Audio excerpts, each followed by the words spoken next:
The French Empire was one of the most powerful in human history. At its height, it controlled almost 10% of the world's land area.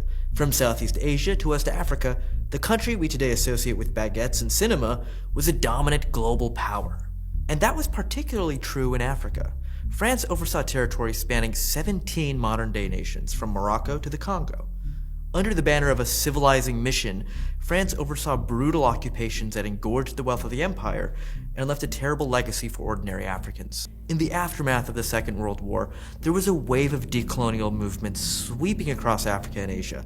And the French, humiliated by their defeat and occupation at the hands of the Nazis, were eager to maintain their empire. So they responded to revolts in Algeria, Indochina, and Madagascar with brutal reprisals. Maintaining foreign holdings became increasingly difficult. By 1960, France was forced to grant independence to almost all its colonies. But something really important happened in Africa. Basically, the leadership of France decided to keep their empire in Western and Central Africa intact in everything but name. The plan was simple. When an African country gained its independence, it was made to sign a so-called cooperation agreement with France, which would outline the nature of their relations moving forward.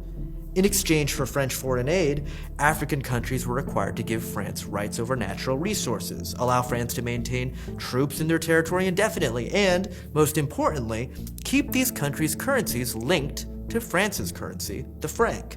Instead of having their own currency, they were to use the franc of the financial community of Africa, what is now called the CFA franc. The French framed these cooperation agreements as a choice, but they were also clear about the consequences of defiance.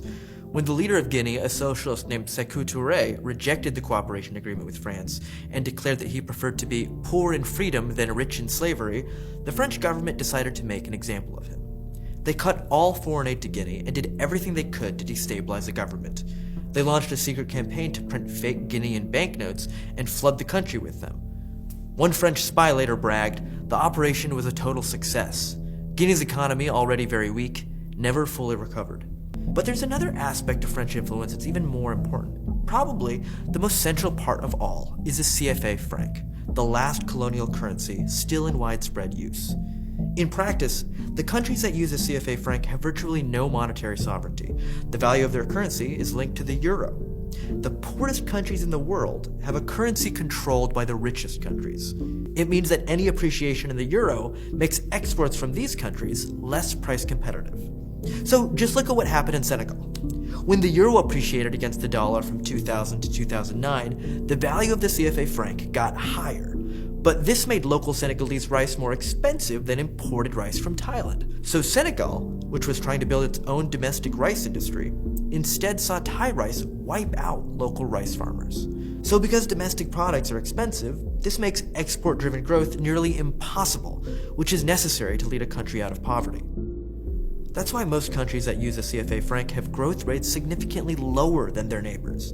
Because the CFA discourages the development of domestic industry, many of these economies have actually been shrinking. So French colonialism in Africa has never really ended.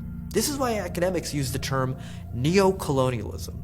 This neo-colonialism is actually a much more efficient form of exploitation than the colonialism of the past. But France has no intention of actually abandoning a system of extraction that has made it one of the richest nations on Earth. The real question is whether the next generation of Africans will allow it to continue.